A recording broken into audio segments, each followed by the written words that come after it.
इस कार्यक्रम के पुण्यार्चक हैं संस्कार सागर पंचपलियती इंदौर।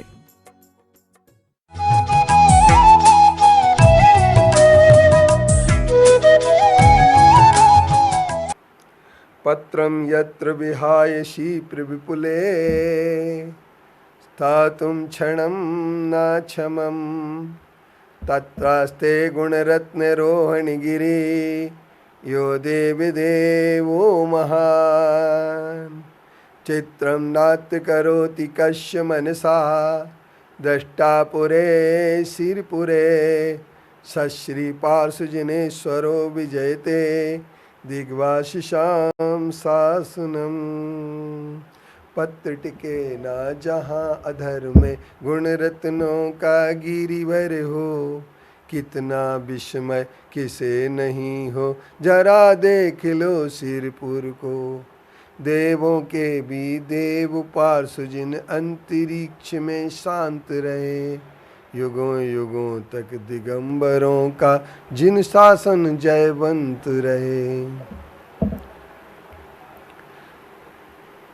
आप तो पज्य मनोलंघ मध्यष्टिष्ट विरोधकम तत्वोपदेश के सार्वम शास्त्रम का पथघट्टनम।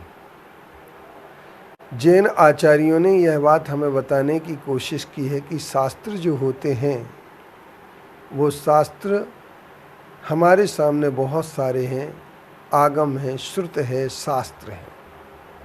जिनवाणी भी जिसे कहा जाता है, परंतु इस जिनवाणी की हमें पहचान करना होती है कि जिनवाणी कौन सी सही है और कौन सी गलत है। क्योंकि भगवान महावीर स्वामी की वाणी जब से चली है तब से आज तक हमारे बीच में उस एक प्रवाह में कई प्रकार की चीज़ें मिलती चली गई हैं, उसमें सम्मिश्रण को नकारा नहीं जा सकता है।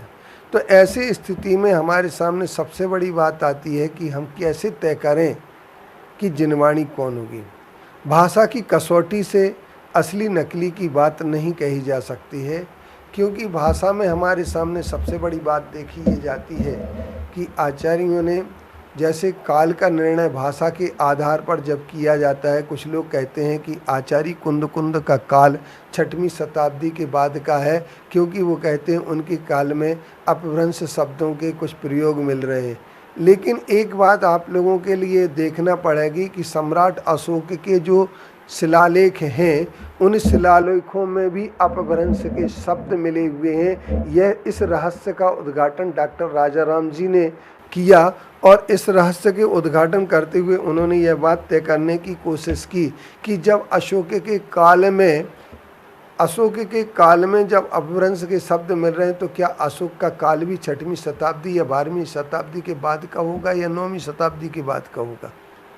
इसी तरीके से शब्दों के आधार पर नहीं जिनवाणी का काल का निर्णय करने के लिए जिनवाणी काल आगे पीछे की बात नहीं, किंतु आचार्य कुंद देव ये बात 1ली शताब्दी के महान आचार्य हुए हैं और उन्होंने ही हमें आगम की बात दी। और सबसे पहले उन्होंने अपने आगम की बात में प्रत्यक्ष और अनुमान से आगम को उन्होंने किसी प्रकार से बाधित नहीं होने दिया। और मिथ्यात्व पथ को नष्ट करने के लिए जो उन्होंने बात कही, कुपथ अर्थात मोक्ष मार्ग से जो उल्टा पथ है, उस उल्टे पथ के लिए नष्ट करने के लिए जो उन्होंने आगम का उपदेश दिया, वही आगम हमारे लिए महान बन जाता है। इसी से पहचान होती है। तो न भाषा से आगम को देखा जा सकता है, न काल से आगम को देखा जा सकता है, किंतु आगम को आज काल की दृष्टि से जिन्होंने ये प्रयास किया है कि आचार्य कुंद देव मूलाचार आदि ग्रंथों को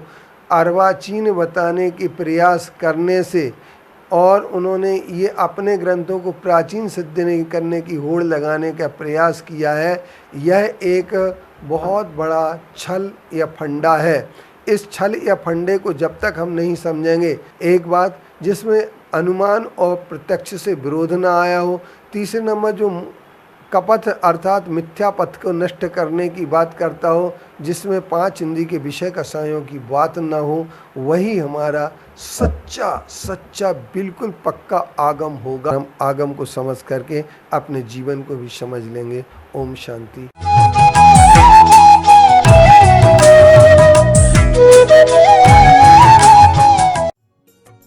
इस कार्यक्रम के पुण्यार्चक थे संस्कार सागर पंचपालियती इंदौर।